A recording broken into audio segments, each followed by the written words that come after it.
तो मूवी के शुरू में हम एक स्कूल बस को देखते हैं जो ड्रैगन पीक की रोड ट्रिप से वापस आ रही थी। सभी बच्चे आपस में बहुत मस्ती कर रहे थे, लेकिन लुइस का ध्यान तो अपने शूज की तरफ था जो इस वक्त मार्लिन नाम के एक शैतान बच्चे के हाथ में है। वो लुइस को परेशान करना चाहता था, लेकिन जेनिफर जो कि एक स्कूल रिपोर्टर है उसे वापस पाने में लुइस की मदद करती है और ये देखकर लुइस उससे बहुत इम्प्रेस होता है। आगे सभी बच्चे वापस अपने घर जाने लगते हैं, जहाँ मार्लिन के पेरेंट्स उसे एक फैंसी कार में लेने आए थे और लुइस के पास बस एक टूटी फूटी साइकिल थी।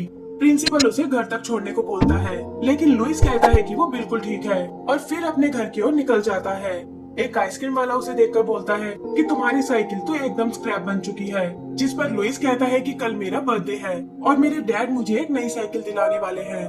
लुइस मार्लिन के सामने वाले घर में रहता था और इसीलिए वो लोग उसके घर को लेकर उसे बहुत टोंट करते थे कि ये तो टाउन का सबसे गंदा घर है और तुम्हें ये जगह छोड़कर चले जाना चाहिए। पता चलता है कि उसके डैड एक यूएफओलॉजिस्ट हैं, यानी एलियंस पर रिसर्च करने वाले, और इसी वजह से वो उस पर बिल्कुल ध्यान नहीं देते और उनकी हरकतों से टाउन के लोग भी बहुत परेशान रहते थे। आगे हम उसे घर का काम करते हुए देखते हैं, जिसके बाद वो अपने डैड के लिए ब्रेकफास्ट लेकर जाता है। लुइस उन्हें समझाने की बहुत कोशिश करता है कि आपको भी बाकी लोगों की तरह नॉर्मल जॉब करनी चाहिए ताकि हम भी कुछ पैसे कमा सके। लेकिन उसके डैड तो जैसे एलियंस के पीछे पागल हो चुके थे और हमेशा बस एक ही बात कहते हैं कि बचपन में उन्होंने एक असली एलियन देखा था और वो उनकी मौजूदगी को साबित करके ही रहेंगे। कभी कभी लुइस खुद को बहुत अकेला फील करता था और सोचता था कि काश इस वक्त उसकी मॉम जिंदा होती। अगली सुबह हम विंटर फैमिली को देखते हैं जो अपनी बेटी के एक डांस शो में जा रहे थे। वो अपने बेटे मार्लिन से भी चलने को बोलते हैं, लेकिन वो बहाना करके घर में ही रुक जाता है। उधर लुइस ने अपने लिए एक बर्थडे केक बनाया था। उसे उम्मीद थी कि उसके डैड उसे एक साइकिल देने वाले हैं, लेकिन हमेशा की तरह आज भी वो उसका बर्थडे भूल गए थे और ये देखकर लुइस बहुत निराश होता है। तभी खिड़की पर उसके डैड दो एलियंस को देखते हैं और अपनी फ्रीज गन लेकर उन्हें पकड़ने जाते हैं। उन्होंने ये बात पूरे टाउन में अनाउंस कर दी थी कि एलियन हम तक पहुंच चुके हैं और आप सभी को सावधान रहना होगा।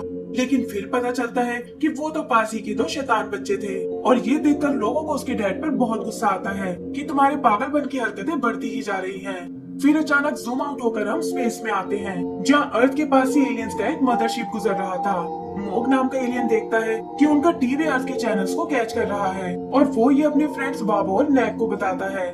तभी उनकी नजर एक टीवी एड पर पड़ती है, जहाँ एक मसाजिंग मैट्रेस दिखाया जा रहा था और वो सोचते हैं कि काश ये आइटम उन्हें भी मिल जाए, पर इसके लिए उन्हें अर्थ पर जाना होगा और अगले ही पल वो एक पोर्ट लेकर वहाँ के लिए निकल पड़ते हैं। आगे हम लुइस को स्कूल में देखते हैं जो अपने केक को जेनिफर के साथ शेयर करना चाहता था, लेकिन मार्लिन और उसके दोस्त आकर उसे बुली करने लगते हैं और मार्लिन कहता है कि तुम्हें जेनिफर से दूर रहना चाहिए। उनके जाते ही प्रिंसिपल वहाँ आता है, जिसके साथ एक चाइल्ड केयर ऑफिसर थी, और कहता है कि हमें तुम्हारे नेबर से कंप्लेंट मिली है कि तुम्हारे डैड तुम्हारा बिल्कुल ध्यान नहीं रखते और इसीलिए ऑफिसर तुम्हें अपने साथ ले जाने आई है। पर लुइस इन सब से मना कर देता है और कहता है कि वो अपने डैड के साथ बहुत खुश है। पर ऑफिसर एक डिवाइस से उसकी टीयर्स चेक करती है कि ये तो किसी अकेले और उदास बच्चे के हैं। प्रिंसिपल उससे अपने डैड को बुलाने को बोलता है और कहता है कि 3 बजे तक उन्हें मेरे ऑफिस में ले आना। लुइस ये बात अपने डैड को बताने जाता है, लेकिन वो उस पर कोई ध्यान नहीं देते। तभी उसके डैड की मशीन से कुछ आवाज आने लगती है जो एलियंस के पास होने का साइन दे रही थी, और जैसे ही लुइस खिड़की खोलकर देखता है उसे अपनी आंखों पर बिल्कुल विश्वास नहीं होता, क्योंकि सामने सच में एक एलियन शिप उड़ रहा था। वो भागकर उनके पीछे जाता है और देखता है कि उनका शिप एक जगह पर क्रैश हो गया है। अब उसे अपने डैड की बातों पर यकीन हो गया था कि वो पागल नहीं बल्कि एक जीनियस इंसान है। जल्दी ही एलियंस और उसका आमना सामना होता है, जहाँ पहले तो वो एक दूसरे को देखकर डर गए थे, पर फिर मोग उसे शांत होने को बोलता है कि तुम्हें हमसे कोई खतरा नहीं है और हम तो यहाँ एक मैट्रेस को लेने आए हैं। लुइस कहता है कि तुम तो बहुत अजीब एलियंस हो, जिस पर नैक उसे कहता है कि एलियंस तो तुम लोग हो, हम तो स्पेस के सबसे अट्रैक्टिव क्रीचर्स हैं। ये कहकर वो जाने लगते हैं, लेकिन लुइस उन्हें वार्न करता है कि पहले तुम्हें अपनी शिप को छुपाना होगा, और फिर वो उन्हें शिप के साथ एक बांध में ले आता है। वहाँ उन्हें पता चलता है कि आज लुइस का बर्थडे है और वो अपने स्टाइल में उसे विश करते हैं और कहते हैं कि अब हमें जाकर उस मैट्रेस को ढूंढना होगा। लुइस भी उनके पीछे जाता है, जहाँ वो देखते हैं कि विंटर फैमिली उस डांस शो के लिए निकल चुकी है। नैग और उसके दोस्त एक टीवी ढूंढ रहे थे ताकि मैट्रेस की लोकेशन का पता लगा सके। इस पर लुइस कहता है कि विंटर फैमिली के पास एक बहुत बड़ा टीवी है, और ये सुनकर तीनों एलियंस उनके घर में घुस जाते हैं। लुइस वापस अपने डैड के पास आता है ताकि उन्हें एलियंस की सच्चाई बता सके, लेकिन पता चलता है कि उसके डैड के इरादे तो बिल्कुल ठीक नहीं है और एलियंस को देखते ही वो उन्हें फ्रीज कर डालेंगे। इसीलिए वो उन्हें फिलहाल कुछ नहीं बताता और उनकी डिटेक्टर मशीन को भी छुपा देता है।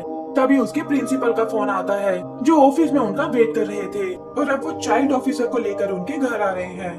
उधर वो एलियन टीवी पर उस मैट्रेस को देखते हैं, लेकिन बहुत कोशिश करने पर भी उसे ऑर्डर नहीं कर पाते और अब उसकी बस कुछ ही यूनिट बची थी। तभी लुइस उन्हें चेक करने आता है और उनकी रिक्वेस्ट करने पर उस मैट्रेस को ऑर्डर कर देता है। एलियंस देखते हैं कि लुइस थोड़ा उदास लग रहा है, जिस पर लुइस उन्हें उस चाइल्ड ऑफिसर के बारे में बताता है कि कैसे वो यहाँ उसे चेक करने आ रही है और अगर उसे कुछ भी गड़बड़ नजर आई तो वो उसे उसके डैड से अलग कर देगी। वो बात कर ही रहे थे कि अचानक घर की मेड वहाँ आती है और बचने के लिए वो सब छुप जाते हैं। यहाँ पता चलता है कि वो एलियंस किसी के भी हेयर खाकर उसी के जैसे बन सकते हैं और मेड से बचने के लिए उन्होंने विंटर फैमिली का रूप ले लिया है। बचा हुआ एलियन एक डॉग में बदल जाता है, लेकिन उनका ये आइडिया ज्यादा देर काम नहीं कर पाता और मेड उनकी असलियत देखकर बेहोश हो जाती है। तभी मार्लिन जो अपने रूम में बैठा हुआ था नीचे उतर कर आता है और देखता है कि लुइस उसके घर में छुपा हुआ है। मार्लिन उसे मारने ही वाला था, लेकिन वो एलियंस उसके पेरेंट्स बनकर उसे बहुत डांटते हैं और कहते हैं कि अब से तुम लुइस को कभी तंग नहीं करोगे। मार्लिन को उनकी हरकतें बहुत अजीब लगती हैं, लेकिन वो लोग जबरदस्ती उसे उसके रूम में भेज देते हैं। ये देखकर लुइस को एक आइडिया आता है कि क्यों न एलियंस की इस एबिलिटी का फायदा उठाया जाए।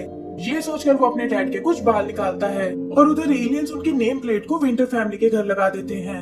फिर जल्दी हम प्रिंसिपल और उस ऑफिसर को देखते हैं जो लुइस के घर को चेक करने आए थे, लेकिन यहाँ उन्हें कोई खराबी नहीं दिखती। प्रिंसिपल को यकीन हो गया था कि लुइस के डैड उसकी बहुत केयर करते हैं और उन्हें इस केस को बंद कर देना चाहिए, लेकिन वो ऑफिसर ये मानने को बिल्कुल तैयार नहीं थी और उसे लगता है कि यहाँ दाल में जरूर कुछ काला है। इसी वक्त लुइस के डैड को एक सपना आता है जहाँ बचपन में वो एक एलियन से बचकर भाग रहे थे और देखते हैं कि वो कुछ आइटम्स को एक एलियन शिप में ट्रांसफर कर रहा था। उन्होंने ये बात अपने पेरेंट्स को भी बताई, लेकिन उन्होंने उस पर बिल्कुल विश्वास नहीं किया। तभी अचानक स्मोक की वजह से उनकी आंख खुल जाती है जो अलमारी में बंद उस मशीन से आ रहा था और वो समझ जाते हैं कि एलियंस धरती पर आ चुके हैं। उधर ऑफिसर और प्रिंसिपल वापस जाने लगते हैं, लेकिन तभी लुइस के असली डैड उनके सामने आ जाते हैं जो चिल्ला चिल्ला कर लोगों को एलियंस के बारे में बता रहे थे। लुइस की चालाकी पकड़ी जा चुकी थी और ऑफिसर को उस पर बहुत गुस्सा आता है। ये देखकर लुइस सबको भागने को बोलता है और वो एक सीवर से होते हुए रोड पर आ जाते हैं, लेकिन वो ऑफिसर भी उनका पीछा छोड़ने को बिल्कुल तैयार नहीं थी और यहीं हम देखते हैं कि वो आइसक्रीम वाला भी उस लेडी पर नजर रखे हुए है। आगे का सीन एक सुपरमार्केट का है जहाँ ऑफिसर एक और बच्ची के ड्रेस को चेक करती है, लेकिन उसमें उसे कोई इंटरेस्ट नहीं होता। यही जेनिफर लुइस को भागते हुए देखती है और पूछती है कि आखिर प्रिंसिपल तुम्हारे पीछे क्यों पड़े हैं, लेकिन जवाब देने से पहले वो एलियंस लुइस को लेकर निकल जाते हैं और जेनिफर अपनी फ्रेंड को लेकर उनका पीछा करने लगती है। लुइस और एलियन बचते हुए उस बांध में आ गए थे ताकि शिप के थ्रू यहाँ से दूर जा सके, लेकिन देखते हैं कि क्रैश के कारण उनका शिप खराब हो चुका है। तब लुइस उन्हें अपने घर चलने को बोलता है कि मेरे डैड के पास ढेर सारे रेडियोस हैं जिससे तुम अपने लोगों तक सिग्नल भेज सकते हो ताकि वो तुम्हें यहाँ लेने आ जाएं। वो खुद भी हमेशा के लिए उनके साथ चलना चाहता था और कहता है कि वैसे भी अर्थ पर किसी को मेरी जरूरत नहीं है, और ये कहकर वो उसके घर की ओर जाने लगते हैं। इधर जेनिफर एक इंटरेस्टिंग न्यूज के लिए उनका पीछा कर रही थी और उसने भी उन एलियंस को देख लिया था, लेकिन उसकी फ्रेंड ये सब रिकॉर्ड नहीं कर पाती। वही लुइस उन्हें अपने डैड की लैब में लेकर आता है और वो एक रेडियो से मैसेज भेजने की कोशिश करते हैं। तभी नैक की नजर एक पेंटिंग पर पड़ती है जिस पर लुइस कहता है कि ये तो बचपन में उसके डैड ने बनाई थी, और नैक को लगता है कि शायद वो ऐसे किसी एलियन को देख चुका है। इसी बीच लुइस अपने डैड के लिए एक मैसेज लिखता है कि एलियंस के बारे में आप बिल्कुल सही थे, लेकिन वो सब बिल्कुल खतरनाक नहीं है और अब मैं भी हमेशा के लिए उनके साथ जा रहा हूँ। ये लिखकर वो वापस ऊपर आता है जहाँ एलियन उसे बताते हैं कि मदरशिप को मैसेज रिसीव हो गया है और वो हमें लेने ड्रैगन पीक पर आने वाले हैं। तभी उसके डैड घर आते हैं, लेकिन इससे पहले कि वो उसका लेटर पढ़ पाए उन्हें दरवाजे की डोरबेल सुनाई देती है जहाँ विंटर फैमिली की मेड उनसे मिलने आई है और बताती है कि उनकी फैमिली अजीब सा बिहेव कर रही है और वो लोग खुद को मॉन्स्टर में बदल सकते हैं। लुइस के डैड को लगता है कि विंटर फैमिली ही असली एलियंस है और इतने टाइम से लोगों के बीच छुप कर रह रहे थे।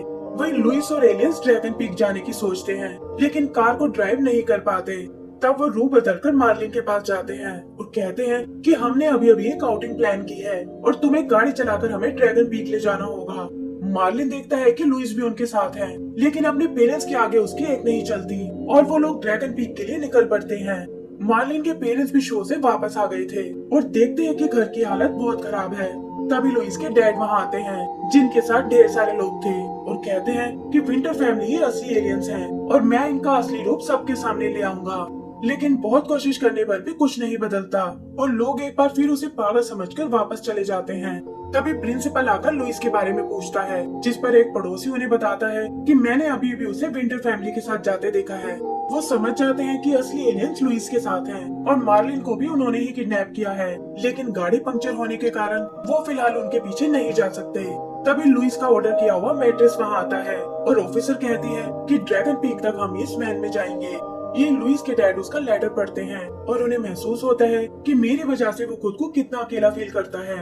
फिर जल्दी ही वो उस गाड़ी तक पहुंच जाते हैं और ऑफिसर उन्हें पीछे से हिट करने लगती है और कहती है कि इतना परेशान मुझे आज तक किसी बच्चे ने नहीं किया।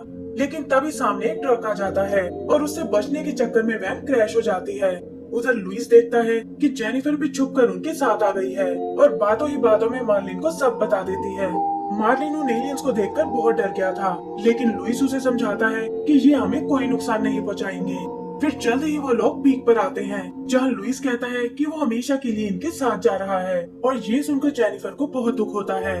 तभी गाड़ी की आवाज सुनकर वो सब छुप जाते हैं और देखते हैं कि उनके पेरेंट्स भी वहाँ पहुँच चुके हैं, जिनके साथ वो सन की ऑफिसर भी है। अचानक सबकी नजर ऊपर की ओर जाती है, जहाँ मदरशिप एलियंस को लेने पहुँच चुकी है और ये देखकर सभी बच्चे ऊपर की ओर भागते हैं। लुइस के डैड उसे रोकने जाते हैं और कहते हैं कि मैं तुम्हें इन एलियंस के साथ नहीं जाने दूंगा। इस पर लुइस कहता है कि भला आपको इससे क्या फर्क पड़ता है और आपको तो ये भी याद नहीं है कि आज मेरा बर्थडे है। ऑफिसर ने भी ये सब सुन लिया था और वो कहती है कि अब मुझे लुइस को ले जाने से कोई नहीं रोक सकता, लेकिन उसके डैड इसके लिए बिल्कुल एग्री नहीं करते और कहते हैं कि लुइस ही मेरे लिए सब कुछ है और मैं उसके बिना नहीं रह सकता। इरिटेट होकर ऑफिसर उसकी गन छीन लेती है कि अब ये मुझसे नहीं बच सकता, लेकिन तभी वो आइसक्रीम मैन आकर उसे रुकने को बोलता है और बताता है कि इसका असली नाम काइचोन है, जो कि ऑफिसर के बेस में एक एलियन क्रिमिनल है और हमारी एलियन पुलिस काफी टाइम से इसे ही ढूंढ रही थी। इसका काम उदास और अकेले बच्चों के टीयर स्मगल करने का है, जो कि एलियंस के बाल उगाने के काम आते हैं और इसीलिए इसके प्लेनेट पर उनकी बहुत कीमत है। ये सुनते ही काइचोन अपने असली रूप में आती है और लुइस के डैड को याद आता है कि बचपन में उन्होंने इसी मॉन्स्टर को देखा था जो अपनी शिप में उन टीयर्स को डाल रही थी। फिर बाकियों की मदद से आइसक्रीम मैन उसे अरेस्ट करने की कोशिश करता है, लेकिन काइचोन किसी तरह खुद को छुड़ा लेती है और भागकर सीधा लुइस के पास जाती है, जो उस फ्रीज गन को उठाने की कोशिश कर रहा था। लुइस बचता हुआ अपने एलियन फ्रेंड्स के पास आता है, जो भेस बदलकर काइचोन को अपने पीछे लगा लेते हैं। इससे लुइस उस गन तक पहुंच जाता है और देखते ही देखते काइचोन को फ्रीज कर देता है। सभी लोग ये देखकर रिलैक्स फील करते हैं और आइसक्रीम मैन कहता है कि अब ये हमारी सबसे सेफ जेल में रहेगी। फिर लुइस अपने एलियन फ्रेंड्स को वो मैट्रेस देता है और कहता है कि मैं अब अपने डैड को छोड़कर कहीं नहीं जाऊंगा। फिर वो उन्हें अलविदा बोलता है कि मैं तुम्हें कभी नहीं भूलूंगा और मदरशिप एलियंस को लेकर निकल जाती है। जेनिफर ये सब अपनी न्यूज में दिखाना चाहती थी और पता चलता है कि फाइनली उसकी फ्रेंड ने ये सब रिकॉर्ड कर लिया है। फिर वो लुइस के डैड के साथ एक इंटरव्यू करती है कि फाइनली उन्होंने एलियंस को ढूंढ निकाला है और इससे जल्द ही वो फेमस हो जाते हैं। आगे हम उन्हें लुइस के साथ एंजॉय करते हुए देखते हैं, जहाँ उनकी लाइफ भी बाकी लोगों के जैसे नॉर्मल हो जाती है और लुइस और जेनिफर भी अब क्लोज आ गए थे। एंड सीन में हम उन एलियंस को देखते हैं जो शिप पर उस मैट्रेस को एंजॉय कर रहे हैं और इसी